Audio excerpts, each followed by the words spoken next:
Morning, welcome to all. कैसे हैं आप सब? आई होप सब ठीक होगा, पढ़ रहे होंगे, बेहतर होगा। चलिए अब अपने टॉपिक पे आते हैं। जैसा कि लास्ट क्लास में हमने पर्यावरण को सीखा था, पर्यावरण में हम सभी ने एक नए टॉपिक की स्टार्टिंग की थी जिसका नाम था बायोम तथा जीवों। तो बायोम तथा जीवों में हमने अध्ययन किया था कि किसी भी जीव जंतु प्राणी का सम्मिलित रूप या उसका सम्मिलित पारिस्थितिकी तंत्र क्या कहलाता है, जीवोम तथा बायोम। बहुत सी बातें हमने सीखी थी, अक्षांश देशांश सीखे थे, जलवायु सीखा था। तो आज के क्लास में उसी के आधार पर चर्चा होगी। आज की क्लास का हमारा पहला टॉपिक है बायोम तथा जीवों के प्रकार। हमने देखा था बायोम तथा जीवों के क्या क्या लक्षण हो सकते हैं। दो बायोम का अलग अलग पारितंत्र होता है और उसका दोनों का एक अपना अलग अलग संक्रमण क्षेत्र होता है। इन सभी बातों की चर्चा हो गई थी। आज की क्लास का हम लोग स्टार्टिंग करेंगे बायोम तथा जीवों के प्रकार से, लेकिन उसके पहले सबसे पहले जानने का प्रयास करेंगे कि जो हमारे कटिबंध हैं वे कटिबंध क्या होते हैं और उन कटिबंधों का वर्गीकरण किस प्रकार होता है। जो भी कटिबंध है उनको उनका जलवायु पर क्या प्रभाव पड़ता है या जलवायु का उन पर क्या प्रभाव पड़ता है। ठीक है, तो देखिएगा सबसे पहले हम सभी ने सीखा था कि पृथ्वी गोल है और सूर्य के सापेक्ष जब उत्तरी गोलार्ध रहता है तो उत्तरी गोलार्ध में गर्मी का मौसम और सूर्य के सापेक्ष मतलब निकट सूर्य की तरफ अगर कर्क रेखा रहता है तो दक्षिणी गोलार्ध में हम सभी गर्मी का आभास करते हैं। तो सबसे पहले इस कटिबंध को जानना आवश्यक होगा। जैसा कि हमने आपको बताया था कि अक्षांश रेखाएं कितनी है, 0 से 90 और 0 से 90। तो 0 से 90 डिग्री, 0 डिग्री से 90 डिग्री उत्तरी गोलार्ध, 0 डिग्री से 90 डिग्री दक्षिणी गोलार्ध। तो 0 डिग्री जो अक्षांश रेखा होती है उसको भूमध्य रेखा या विषुवत रेखीय कहते हैं या विषुवत रेखा कहते हैं, उसको 0 डिग्री अक्षांश रेखा भी कहते हैं। फिर पूरे गोलार्ध को दो भागों में बांटा गया है, उत्तरी गोलार्ध और दक्षिणी गोलार्ध। तो उत्तरी गोलार्ध में जो 23.5 डिग्री रेखा होती है उसको हम सभी मकर रेखा के नाम से जानते हैं, 23.5 डिग्री अक्षांश रेखा। और उत्तरी गोलार्ध में ही अगर 66.5 डिग्री अक्षांश रेखा की बात करें तो उसको आर्कटिक वृत्त के नाम से जाना जाता है। ठीक है, इसको यहाँ पर हमने नहीं लिखा है लेकिन कल की क्लास में चर्चा हो गई थी। और जब हम 90 डिग्री अक्षांश रेखा की बात करते हैं तो उसे उत्तरी गोलार्ध के परिप्रेक्ष्य में उत्तरी ध्रुव कहा जाता है। उसी प्रकार से दक्षिणी गोलार्ध के परिप्रेक्ष्य में बात करें तो 0 डिग्री से लेकर के 23.5 डिग्री अक्षांश तक की बात करें तो 23.5 डिग्री अक्षांश रेखा को दक्षिणी गोलार्ध में कर्क रेखा कहा जाता है और 66.5 डिग्री अक्षांश रेखा को अंटार्कटिक कहा जाता है और 90 डिग्री अक्षांश रेखा को दक्षिणी ध्रुव का नाम दिया गया है। तो समझना होगा बच्चों कि जो भी हम लोगों का 0 डिग्री से लेकर के 23.5 डिग्री यानी मकर रेखा जहाँ तक है वहां तक का जो एक संक्रमण क्षेत्र होता है जलवायु का, उसको हम सभी कहते हैं उष्णकटिबंधीय जलवायु। ठीक है, क्योंकि हमने आपको बताया था अक्षांश का वर्गीकरण जलवायु के लिए किया गया है और देशांतर का वर्गीकरण टाइम जोन को निर्धारित करने के लिए किया जाता है। तो अक्षांश रेखाएं जलवायु का निर्धारण करती हैं। यहाँ पर देखिएगा 0 डिग्री अक्षांश रेखा जो है जिसको भूमध्य रेखा या विषुवत रेखा कहते हैं, 0 डिग्री उत्तरी गोलार्ध, 0 डिग्री से दक्षिणी गोलार्ध 23.5 डिग्री आप देख पा रहे होंगे। यहाँ पर देखिएगा 0 डिग्री से 23.5 डिग्री उत्तरी गोलार्ध और 0 डिग्री से 23.5 डिग्री दक्षिणी गोलार्ध। इसको हम लोग उष्णकटिबंधीय जलवायु कहते हैं। यहाँ पर सूर्य की किरणें सीधी पड़ती हैं और हमेशा वर्ष भर यहाँ का तापमान गर्म रहता है। फिर देखिएगा 0 डिग्री से 23.5 डिग्री तक जो उष्णकटिबंधीय था उसके बाद अब थोड़ी सी गर्मी कम होगी। तो अब कल गर्मी क्यों कम होगी? क्योंकि यहाँ पर जो गोलार्ध है गोलार्ध का जो बीचों बीच है वहाँ पे गर्मी होती है और उसी प्रकार से जब आगे बढ़ते हैं तो जो 90 डिग्री अक्षांश रेखा है, 90 डिग्री जिसको उत्तरी ध्रुव या दक्षिणी ध्रुव कहते हैं, वहाँ पर ठंडक पड़ती है। तो जब हम सभी गोलार्ध में भूमध्य रेखा से ध्रुवों की तरफ जाते हैं तो गर्म से ठंड पर जाते हैं और जब ध्रुवों से आते हैं विषुवत रेखा पर तो ठंडक के प्रदेशों से गर्म के प्रदेश की तरफ आते हैं।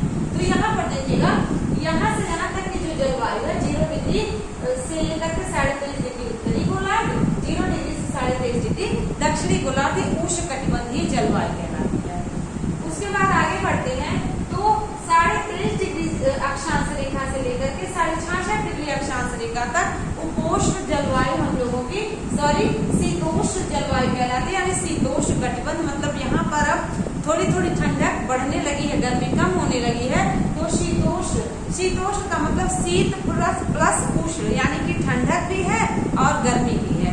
तो यहाँ पर हम सभी कहेंगे कि ये हमारा क्या है, ये हमारा शीतोष्ण कटिबंध है। तो शीत प्लस उष्ण, तो यहाँ पर शीतोष्ण हो गया, ठीक ना। आगे बढ़ते हैं। इसके बाद देखिएगा कह रहा है कि उत्तरी गोलार्ध का शीत कटिबंध, तो 66.5 से लेकर के 90 डिग्री तक जब बात करते हैं उत्तरी गोलार्ध में, तो उत्तरी शीतोष्ण कटिबंध, उत्तरी शीत कटिबंध मीन्स व्हाट, यहाँ पूरी ठंडी पड़ने लगेगी, यहाँ ठंडक और गर्मी दोनों पड़ेगी और यहाँ सिर्फ गर्मी ही गर्मी पड़ेगी। तो उस जलवायु में जैसे अगर ठंडक है, नमी है, गर्म है जलवायु, तो उसके आधार पर जलवायु का नामकरण किया गया है। तो उसको समझने का प्रयास करिएगा कि यहाँ पर जो उष्ण है, उष्ण मीन्स गर्म होता है, शीतोष्ण का मतलब होता है शीत प्लस उष्ण यानी ठंडक भी गर्मी भी, और शीत कटिबंध का मतलब हो गया कि यहाँ पर अब गर्मी का नाम निशान नहीं है, पूरी तरह से ठंडक बढ़ने लगी है, ठीक है। तो यहाँ पर देखिए कर्क रेखा और मकर रेखा, भारत के 8 शहरों से 8 राज्यों से होकर के कर्क रेखा गुजरती है, ये भी क्वेश्चन आता है। तो कर्क रेखा 23.5 डिग्री, मकर रेखा 23.5 डिग्री। तो मकर रेखा होता है दक्षिणी गोलार्ध में, कर्क रेखा होता है उत्तरी गोलार्ध में, ठीक है। अब देखिएगा आपने समझ लिया, यही पर अगर दक्षिणी गोलार्ध की बात करें तो 23.5 डिग्री से लेकर के 66.5 डिग्री तक दक्षिणी शीतोष्ण कटिबंध, दक्षिणी क्यों, क्योंकि दक्षिणी गोलार्ध की बात हो रही है। और यहाँ पर दक्षिणी शीत कटिबंध कह देते हैं 66.5 डिग्री से लेकर के 90 डिग्री तक को हम सभी कह देते हैं दक्षिणी शीत कटिबंध मीन्स अब यहाँ पर दक्षिणी गोलार्ध में ठंडक पड़ने लगी है। तो अब यहाँ पर जो भी देश होंगे, आपने देखा है कि महाद्वीप 7 है, 7 महाद्वीप के में अलग अलग देशों का निवास है, 7 महाद्वीप के पार्ट है देश। अब क्या समझना है आपको कि उन देशों में या उन महाद्वीपों में जो भी वन क्षेत्र है, जो भी मरुस्थल है, अब मरुस्थल और वन जो है, घास के मैदान जो है, वे सभी वहाँ की जलवायु पर निर्भर करेंगे कि वहाँ की जलवायु कैसी है। यदि जलवायु उष्ण कटिबंधीय है और शीतोष्ण कटिबंधीय है, शीत कटिबंधीय, तो वहाँ के पौधे कैसे होंगे, शंकुधारी होंगे, शंक्वाकार होंगे, सदाबहार होंगे, इस सब की चर्चा आगे करेंगे। तो जलवायु के आधार पर पौधों का वर्गीकरण होता है, घास के मैदानों का वर्गीकरण होता है और मरुस्थल का वर्गीकरण होता है, सागर का वर्गीकरण होता है। तो अब आपने इसको समझ लिया कि हमारे ये कटिबंध कितने कितने हैं, ये कटिबंध क्या करते हैं, ये कटिबंध जलवायु का निर्धारण करते हैं। इन्हीं कटिबंधों के आधार पर जलवायु का निर्धारण किया जाता है और जलवायु को समझा जाता है, ठीक ना। तो यहाँ तक आपको कंफर्म हुआ होगा।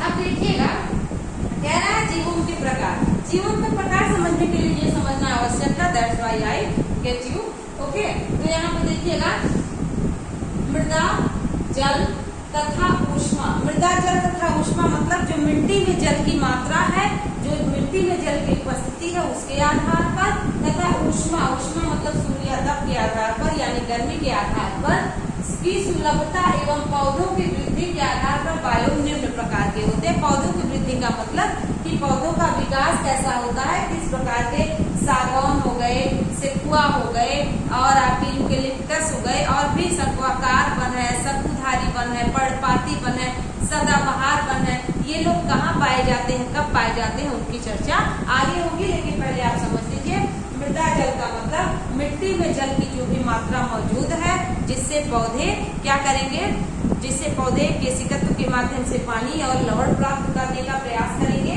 तथा ऊष्मा यानी कि सूर्य की ऊष्मा, जिससे वे भोजन बनाने का कार्य आसानी से कर पाए, प्रकाश संश्लेषण की क्रिया में कोई भी बाधा न उत्पन्न हो। तो इन दोनों के आधार पर, पौधों की वृद्धि के आधार पर बायोम निम्न प्रकार के होते हैं, क्योंकि मृदा जल जब भी सूर्य की रोशनी सीधी पड़ेगी जमीन पर तो मृदा से जल अवशोषित करेगी और वह बादल बन के वाष्प बना के उड़ाएगी।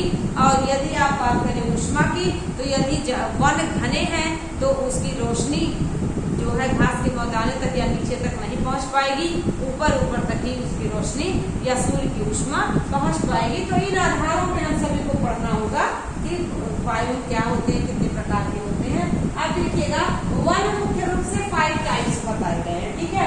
कौन कौन से, वन बायोम, सवाना बायोम, घास भूमि बायोम, मरुस्थलीय बायोम और टुंड्रा बायोम। यहाँ पर समझ समझने का प्रयास करिएगा। कह रहा वन बायोम मतलब विश्व में जितने वन हैं उन वनों में पेड़ पौधे किस प्रकार के हैं, जीव जंतु किस प्रकार के हैं, उनका अपना एक पारितंत्र होगा, अपना एक पारिस्थितिक तंत्र होगा, उसको वन बायोम कहते हैं। ठीक है।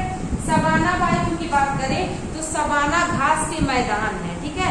सवाना घास के मैदान है, तो सवाना घास के मैदानों में किस प्रकार के पेड़ और किस प्रकार के जीव जंतु पाए जाते हैं, उनके पारिस्थितिकी तंत्र को हम लोग सवाना बायोम में रखेंगे।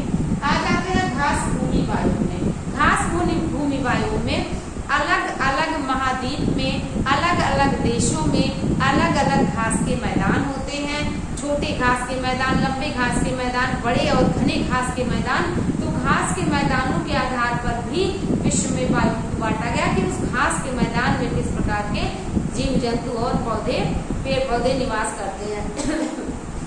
तो घास भूमि जैसा कि आप जानते हैं लानोज है, वेनेजुएला है, और आपने देखा है पॉकलैंड है, और आपने देखा है कंपास है, बहुत सारे हैं। तो जो भी आपके वन घास भूमि क्षेत्र हैं, अर्जेंटीना में कौन सा है, ब्राजील में कौन सा है, सवाना में क्या है, सवाना कौन सा है, ये सारे जो घास के मैदान है अलग अलग क्षेत्रों में अलग अलग इनके नाम होते हैं। तो वही बायोम घास भूमि बायोम कहलाते हैं। आगे बढ़ते हैं। मरुस्थलीय बायोम विश्व में जितने भी मरुस्थल है, थार का मरुस्थल ले लीजिए, सहारा का मरुस्थल ले लीजिए, अफ्रीका का मरुस्थल ले लीजिए, हर महाद्वीप में अपने अपने मरुस्थल हैं। तो उन मरुस्थलों में किस प्रकार के पौधे, किस प्रकार के पादप पाए जाते हैं, किस प्रकार के जीव जंतु और उनका पारिस्थितिक तंत्र पाया जाता है, उसका अध्ययन मरुस्थलीय बायोम में किया जाता है। फिर है टुंड्रा बायोम। टुंड्रा बायोम का मतलब होता है कि 45 डिग्री से लेकर के 90 डिग्री तक के या 40 डिग्री से 45 डिग्री तक के अक्षांश रेखाओं के बीच टुंड्रा बायोम कहलाता है। वहाँ पर किस प्रकार के पेड़ होंगे, किस प्रकार के घास भूमियां होंगी, किस प्रकार के, आपने देखा होगा ध्रुवीय बालू, टुंड्रा बालू, ऐसे भालू कहलाते हैं। तो टुंड्रा प्रदेशों में घास के मैदान और पेड़ और जीव जंतुओं की क्या स्थिति है। इस प्रकार से हम सभी को बायोम को 5 भागों में बांटकर पढ़ना होगा। तो सबसे पहले हम सभी स्टार्ट करते हैं कि वन बायोम क्या होता है, जिसको फॉरेस्ट बायोम कहते हैं, यानी कि वन के अंदर पेड़ों की सघनता, किस प्रकार के पेड़ होंगे और किस प्रकार के जीव जंतु वहां पर अपना पारिस्थितिक तंत्र बनाएंगे, कैसे अपने आप को जिंदा रखेंगे, कैसे उनकी निर्भरता रहेगी एक दूसरे पर, उसका अध्ययन हम सभी वन बायोम के अंतर्गत करेंगे। ठीक है। वन बायोम सबसे पहले मुख्य रूप से 2 प्रकार के होते हैं। पहला होता है सदाहरित वन और दूसरा होता है पर्णपाती वन। तो सदाहरित वन और पर्णपाती वन में क्या अंतर है। सदाहरित वन या सदाबहार वन जिसको कहते हैं, तो सदाहरित वन और सदाबहार वन दोनों एक होते हैं। ठीक है। अब ये सदाहरित वन, सदाबहार वन क्या होते हैं उसको समझेंगे। सदाबहार वन, ठीक। तो सदाबहार वन और हरित वन को, सदाहरित वन को 3 भागों में बांटा गया है, 4 भागों में। पहला हम लोगों का है उष्णकटिबंधीय चिरहरित वन, दूसरा है मध्य अक्षांशीय सदाहरित वन या उपोष्ण वर्षा वन या लोलक वन, तीसरा है भूमध्य सागरीय वन और चौथा है शंकुधारी वन। देखिएगा, उष्णकटिबंधीय चिरहरित वन का मतलब होता है ये जो चारों वन हैं ये वन बायोम के प्रकार हैं और ये साल भर हरे भरे रहते हैं। इनके पौधे हमेशा फलते फूलते रहते हैं। इनके पौधे अपनी पत्तियां नहीं गिराते हैं, तो इसलिए इनको सदाहरित वन और सदाबहार वन कहा गया है। ये 4 हैं। उष्णकटिबंधीय चिरहरित वन है, मध्य अक्षांशीय सदाहरित या उपोष्ण वर्षा वन या लोलक वन है, भूमध्य सागरीय वन है और शंकुधारी वन है, जिनका शंकु के आकार का वृक्ष पाया जाता है। तो देखिएगा, उष्णकटिबंधीय चिरहरित वन कहाँ पाए जाएंगे। 0 डिग्री अक्षांश रेखा से 23.5 डिग्री अक्षांश रेखा तक की जब भी बात होगी तब उष्णकटिबंधीय चिरहरित वन की चर्चा होगी। मध्य अक्षांशीय सदाहरित वन या उपोष्ण वर्षा वन या लोलक वन क्या होंगे। ये उष्णकटिबंधीय के बाद उपोष्ण आता है, मीन्स न ठंडी न गर्मी, मौसम हो तो उसको उपोष्ण कहते हैं। इसको उपोष्ण वर्षा वन भी कहते हैं, लोलक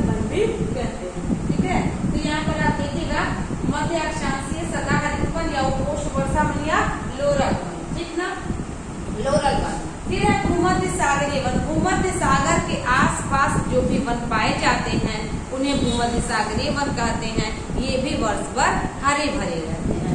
अगला देखते हैं शंकुधारी वन, ये भी वर्ष भर अपनी पत्तियां नहीं गिराते हैं, वर्ष भर ये हरे भरे रहते हैं, लेकिन इनके पत्तियों का जो आकार होता है वो शंकुआकार होता है, इसलिए इनको शंकुधारी वन कहा जाता है। ठीक है, अब हम लोग आते हैं पर्णपाती वन पे। तो जो पर्णपाती वन होते हैं, पर्णपाती वन मतलब होता है पत्तियां गिराने वाले वन।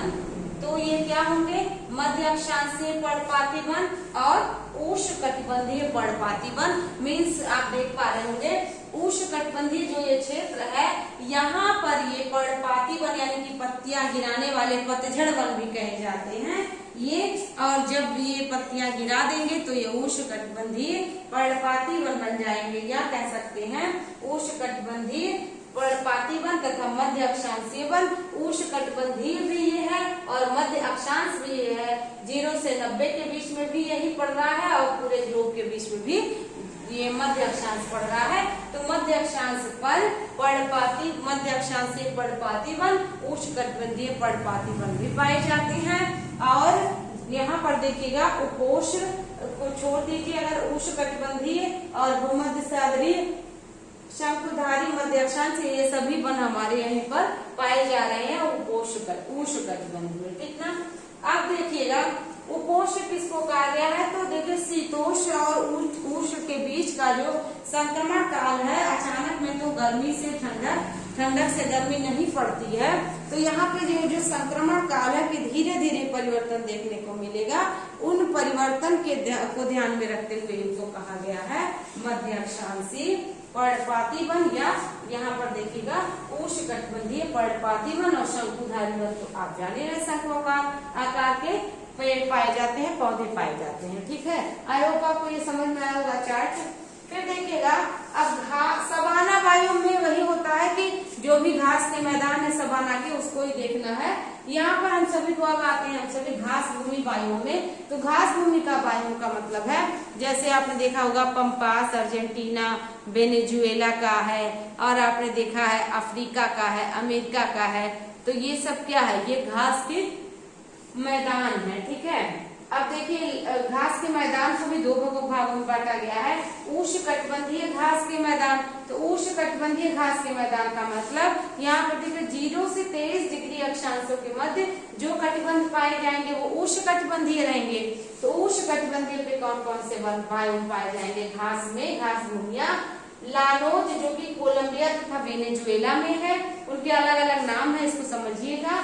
कंपोज अगर बात करें या कंपास की बात करें तो यहाँ पर अर्जेंटीना में है, कंपोज ब्राजील में है, पाकलैंड अफ्रीका या पाकलैंड अफ्रीका है। तो इस प्रकार से आप देख पा रहे होंगे कि जो भी विश्व के महाद्वीप हैं उन महाद्वीपों में पर्टिकुलर वन है, उस वन में भी घास के मैदान है, उसको हम सभी समझते हैं। अगला है मरुस्थलीय वायु। ठीक है, तो यहाँ पर देखिए यहाँ पर उष्णकटिबंधीय घास के वायुओं के बाद शीतोष्ण घास प्रदेशीय वायु आए। इसका मतलब यहाँ पर 23.5 डिग्री से 66.5 डिग्री दक्षिणी गोलार्ध और 26.5 डिग्री से 66.5 डिग्री उत्तरी गोलार्ध। ठीक है, तो यहाँ पे जो उत्तरी गोलार्ध दक्षिणी गोलार्ध की बात कर रहा है, तो शीतोष्ण घास प्रदेशीय वायु का मतलब 23.5 डिग्री अक्षांश से 66.5 डिग्री अक्षांश तक को शीतोष्ण कटिबंधीय घास के मैदान कहते हैं। तो यहाँ पर देखिए यहाँ का जो वायु है स्टेपीज है, प्रेरीज है। तो स्टेपीज और प्रेरीज शीतोष्ण घास प्रदेशीय वायुम है, ये विशेष रूप से महत्वपूर्ण है। परीक्षा में आता है कि कौन सा वायुम या कौन सा घास का मैदान कितना इम्पोर्टेंट है। ठीक है, तो आई होप आपको ये समझ में आया होगा। आप ये चार्ट बना लीजिएगा। अब इसको पढ़ते हैं हम सभी मरुस्थलीय वायु, जिसको हम लोग इंग्लिश में कहते हैं डेजर्ट। डेजर्ट मीन्स होता है राजस्थान या सूखा मरुस्थल। तो ये कहाँ कहाँ पे फैले हुए हैं, एशिया में अरब, ईरान और थार के मरुस्थल तक मरुस्थलीय परिस्थितियां या मरुस्थलीय वायु पाए जाते हैं। आप देख पा रहे होंगे एशिया में, अरब में, यानी एशिया महाद्वीप में अरब, ईरान और थार का मरुस्थल। ठीक है, ऐसे कर दीजिए, थार का मरुस्थल।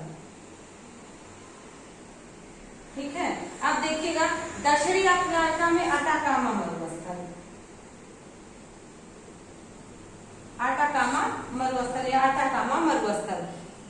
एशिया में अरब, ईरान और थार के मरुस्थल में मरुस्थलीय बायोम पाए जाते हैं। दक्षिण अफ्रीका में अटाकामा के रिजल्ट के साथ दक्षिण अफ्रीका में अटाकामा मरुस्थल के परिप्रेक्ष्य में मरुस्थलीय बायोम। ऑस्ट्रेलिया का पश्चिमी मध्य भाग, तो ऑस्ट्रेलिया का पश्चिमी मध्य भाग जो होगा उसको भी हम सभी मरुस्थलीय बायोम के अंतर्गत रखेंगे। उत्तरी अमेरिका में निम्न कैलिफोर्निया की घाटी पर जो भी मरुस्थल है वो भी इसमें आएंगे। एरिजोना के मरुस्थल आएंगे और कोलोराडो के मरुस्थल भी इसमें सम्मिलित किए गए हैं, जो कि क्या है, मरुस्थलीय बायोम में। अफ्रीका में सहारा और कालाहारी मरुस्थल, वहां पर जो भी बायोम है उन बायोम को हम सभी कहते हैं मरुस्थलीय बायोम। ठीक ना। तो आपको ये समझ में आया होगा कि बायोम किस प्रकार से उत्तरदायी है, कैसे परीक्षा में प्रश्न पूछे जाते हैं। ये क्वेश्चन पूछ देता है कि 0 डिग्री भूमध्य रेखा को से जो भी अक्षांश गुजरती है 23.5 डिग्री पर पहुंचने पर उसका नाम, बदलाव, बहुत सारी नीतियां, कुछ भी पूछ ले तो आपको पता होना चाहिए। तो आपने यहाँ पर देख लिया मरुस्थलीय बायोम, घास स्थलीय बायोम और सदाहरित बायोम। क्या नहीं देखा, हम सभी ने टुंड्रा बायोम नहीं देखा। तो टुंड्रा बायोम 2 प्रकार का होता है, आर्कटिक जीवोम और अल्पाइन जीवोम। तो जो भी शीत कटिबंध होते हैं वो हमारे आर्कटिक वृक्ष होते हैं। आर्कटिक और अंटार्कटिक में आपने देखा होगा, तो जो भी आर्कटिक है वो उत्तरी गोलार्ध में रहेंगे और अंटार्कटिक हमेशा दक्षिणी गोलार्ध में रहेंगे। तो आर्कटिक जीवों का मतलब उत्तरी गोलार्ध में जो भी टुंड्रा प्रदेश पाए जाते हैं उनको आर्कटिक कहेंगे, और अल्पाइन जीवों भी उसका एक पार्ट है। तो आपने मरुस्थलीय बायोम, वन बायोम और घास प्रदेशीय बायोम या आर्कटिक जीवोम या अल्पाइन जीवोम बायोम पढ़ लिया है। तो यहाँ पर देखिएगा क्या हो जाएगा, मरुस्थलीय बायोम समझ लिया, टुंड्रा बायोम को अच्छे से ध्यान हो गया। अब हम लोग इसको देखेंगे कि अब क्या समझना होगा कि उष्णकटिबंधीय चिरहरित वन में, मध्य अक्षांशीय सदाहरित वन में किस प्रकार के जीव जंतु और किस प्रकार के पौधे पाए जाते हैं। मेन क्वेश्चन यही बनेगा कि आपने देखा कि कौन से घास के मैदान की क्या विशेषता है, ये देखा आपने, और क्या मतलब कटिबंध को कवर करते हैं। अब देखना होगा कि कौन से कटिबंध में, कौन से एक पर्टिकुलर जलवायु में कौन से वृक्ष और कौन से जानवर पाए जाते हैं। ये प्रश्न आता है कि कौन सा वृक्ष किसमें पाया जाता है। अब हम सब देखेंगे सदाबहार वन के जो 4 प्रकार थे, उष्णकटिबंधीय सदाबहार वन, मध्य अक्षांशीय सदाबहार वन और भूमध्य सागरीय सदाबहार वन और शंकुधारी सदाबहार वन। यहाँ पर हमने देखा था कि वो जो वन बायोम था उसके प्रकार थे। तो अब देखना होगा कि कौन से बायोम में कौन से जो भी सदाबहार वन है उसमें कौन कौन से पर्टिकुलर कटिबंधों पर कौन कौन से वृक्ष पाए जाते हैं, कौन कौन से जानवर पाए जाते हैं। तो देखिएगा पहला अध्ययन होगा उष्णकटिबंधीय सदाबहार वन। इसका मतलब कि यहाँ पर साल भर पेड़ हरे भरे रहते हैं और अपनी पत्तियां नहीं गिराते हैं। कठोर लकड़ियां, महोगनी, कठोर लकड़ियां जैसे महोगनी और कठोर लकड़ियां कैसी होंगी, वे हमेशा पोषक तत्वों से भरपूर होंगी। आबूनस के महोगनी के वृक्ष, आबूनस के वृक्ष, रोजवुड के वृक्ष, डेल्टाई भागों में मैंग्रोव आदि के वन पाए जाते हैं। आपने देख लिया है। इसके बाद देखिएगा जिसमें बंदर, सांप, चींटी, उष्णकटिबंधीय पक्षी और चमगादड़, बड़े मांसधारी जंतु और नदियों में मछलियां तथा घड़ियाल पाए जाते हैं। अब क्वेश्चन आ सकता है कि आबूनस के वृक्ष कहाँ पाए जाते हैं। ऑप्शन दे देगा, उष्णकटिबंधीय सदाबहार वन, मध्य अक्षांशीय वन या पर्णपाती वन किस प्रकार के वन है। तो आपको समझना होगा आबूनस के वृक्ष, महोगनी के वृक्ष, रोजवुड के वृक्ष जो कि डेल्टाई भागों में पाए जाते हैं, उष्णकटिबंधीय सदाबहार वन के पार्ट है। आगे बढ़ते हैं, मध्य अक्षांशीय सदाबहार वन या सदाहरित वन में क्या देखना है। इसको उपोष्ण वर्षा वन कहते हैं, यानी कि उपोष्ण मतलब क्या, उष्ण से थोड़ा सा कम, क्योंकि मध्य अक्षांश नाम ही है, और यानी कि बहुत गर्मी भी ना हो बहुत ठंडी भी ना हो, मध्य के अक्षांश। लारेल वन भी कहते हैं क्योंकि लारेल नाम के वृक्ष पाए जाते हैं। चौड़ी पत्ती वाले कठोर लकड़ी ऑफ लॉरेल मैग्नेलिया नाम का वृक्ष पाया जाता है, पत्तियां चौड़ी चौड़ी होती हैं। यूकेलिप्टस आदि के पेड़ यहाँ पर पाए जाते हैं। मध्य अक्षांशीय सदाहरित वन में। अब इसका विस्तार कहाँ कहाँ पे है? ये वन दक्षिण चीन, जापान, दक्षिण पूर्वी राज्य अमेरिका, संयुक्त राज्य अमेरिका, दक्षिण ब्राजील, दक्षिण पूर्वी अफ्रीका, दक्षिण पूर्व ऑस्ट्रेलिया तथा न्यूजीलैंड में पाए जाते हैं। ऐसे क्वेश्चन बनेगा। ओके, अगला देखिएगा, भूमध्य सागरीय वन में क्या देखना होगा? मध्य अक्षांशों में महाद्वीप के पश्चिम सीमांतों पर शीतकालीन वर्षा प्रदेशों में काके, ओक, जैतून, चेस्टनट और पाइन के सदाहरित वृक्ष एवं चैपरेल की झाड़ियां वाले वन पाए जाते हैं। तो चैपरेल की झाड़ियों वाले वन कहाँ पाए जाते हैं? ये पाए जाते हैं भूमध्य सागरीय वन में, मतलब भूमध्य सागर के आसपास जो वन का विस्तार है वहां पर। फिर कह रहा है, ग्रीष्म ऋतु की शुष्कता को सहन करने के लिए वृक्षों की पत्तियां मोटी, कटीली, चिकनी तथा छोटी होती हैं। तो ग्रीष्म ऋतु की शुष्कता का मतलब है कि जब वाष्पोत्सर्जन होगा तो जो नमी होगी पत्तियों की उसको एब्जॉर्ब कर लेगी सूर्य की किरणें, तो उसकी शुष्कता को महसूस करने के लिए तो वो सूख न जाए, पत्तियां मोटी होती हैं ताकि उसमें नमी बनी रहे, कटीली होती हैं, चिकनी होती हैं और छोटी होती हैं। तो आपने इन गुणों को देख लिया। अगला है शंकुधारी वन। यहाँ पर इसका विस्तार क्या है? उत्तरीय ध्रुवीय प्रदेशों के चारों ओर यूरोप, ऑस्ट्रेलिया, उत्तरी अमेरिका महाद्वीपों में, उत्तरी गोलार्ध में ही तो है यूरोप, ऑस्ट्रेलिया और उत्तरी अमेरिका महाद्वीप। तो कह रहा है उत्तरी ध्रुवीय प्रदेशों के चारों ओर यूरोप, एशिया और उत्तरी अमेरिका महाद्वीपों में तथा अन्य भागों में ऊंचे पर्वतों पर मुलायम लकड़ी, चीड़, देवदार, फर, हेमलॉक, लाइकेन तथा स्प्रूस के वन पाए जाते हैं। इन वृक्षों के वन। अब क्वेश्चन बना हुआ है, क्या बना हुआ क्वेश्चन? मुलायम लकड़ी के, चीड़ के, देवदार के, फर के, हेमलॉक के वृक्ष कहाँ पाए जाते हैं? ये किस प्रकार के वन के उदाहरण है? तो आप देख पा रहे होंगे कि आपको किस प्रकार से अध्ययन करना है, कैसे नोट्स बनाना होगा। इसको अच्छे से नोट कर लीजिएगा। उष्णकटिबंधीय वन के दो प्रकार हम सभी ने पढ़े, एक सदाबहार वन पढ़े, दूसरे पर्णपाती वन पढ़े। पर्णपाती वन के दो प्रकार, पर्णपाती वन को पतझड़ वन भी कहा जाता है, सदाबहार को हमेशा सदाबहार वन, पर्णपाती वन को मानसूनी वन भी कहते हैं, जो मानसून के अनुसार अपने आप को विकसित करते हैं और मानसून बदलते ही वे अपनी पत्तियां गिरा लेते हैं। तो देखिएगा, मध्य अक्षांशीय पर्णपाती वन में क्या है? यहाँ ये दो प्रकार के होते हैं, मध्य अक्षांशीय पर्णपाती वन, उष्णकटिबंधीय पर्णपाती वन या मानसूनी वन। ठीक है, तो कह रहा है यहाँ निचले स्तर के वृक्ष और झाड़ियां पाई जाती हैं। शरद ऋतु में पेड़ों की पत्तियां बड़े हो जाती हैं तथा ग्रीष्म ऋतु में इनका तीव्र विकास होता है। इस बायोम में कीड़े मकोड़े, इसमें चौड़ी पत्ती वाले वृक्ष ओक, वर्च, वॉलनट, मैपल, एल्म, ऐक, चेस्टनट तथा ट्यूलिप के वन पाए जाते हैं। इनको आप नोट डाउन करके लर्न कर लीजिएगा कौन कौन से हैं। यहाँ पर कौन कौन से पौधे हैं, कौन कौन से, तो इसमें कीड़े मकोड़े पाए जाते हैं ज्यादा, क्योंकि ये पतझड़ वन है और पर्णपाती वन है। इसमें चौड़ी पत्ती वाले वृक्ष ओक, बर्च, वॉलनट, मैपल, क्योंकि यहाँ पर पानी का अभाव रहता है, उतना पानी नहीं मिल पाता है, मृदा जल का अभाव रहता है। इस वजह से जो इनके वृक्ष हैं वो जमीन के अंदर, इनकी जड़ें बहुत नीचे तक फैल जाती हैं, इसलिए ये लंबे और पतझड़ टाइप के होते चले जाते हैं। मैपल, एल्म, ऐक, चेस्टनट, ट्यूलिप के वन पाए जाते हैं। आई होप आपको समझ आ रहा होगा। अब देखिए, उष्णकटिबंधीय पर्णपाती वन जिसको मानसूनी वन भी कहा जाता है, तो ये वन कम घने होते हैं। कम घने क्यों होंगे?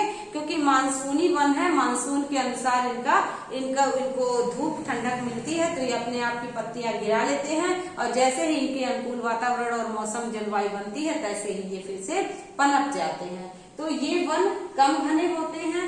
झाड़ियां तथा लताएं भी यहाँ काफी मात्रा में पाई जाती हैं। यहाँ मृदा जल का अभाव रहता है, यानी कि जो भूमि के अंदर जल है उसका अभाव रहता है, इसको याद रखिएगा। अब देखना है बच्चों, घास भूमि बायोम, मरुस्थलीय बायोम और टुंड्रा बायोम। तो यहाँ पर घास भूमि बायोम में मुख्य रूप से विश्व के जो भी घास के मैदान है उसको ही रखे जाते हैं। जैसे आपने देखा है लानोस है, वेनेजुएला है, दक्षिण अफ्रीका में वेल्ड है, अफ्रीका में पार्कलैंड है, सवाना है, ठीक है ना, बहुत सारे घास के मैदानों के नाम है। तो वही घास के मैदानों को ही देखना है यहाँ पर, उसी को घास भूमि बायोम कहते हैं। ठीक है, लैंटोना और बुफैली घास, सूरजमुखी, लोको घास आदि वनस्पतियां यहाँ की प्रमुख है घास भूमि बायोम की। फिर है इस घास मैदान को उत्तरी अफ्रीका और यूरेशिया में स्टेपीज कहा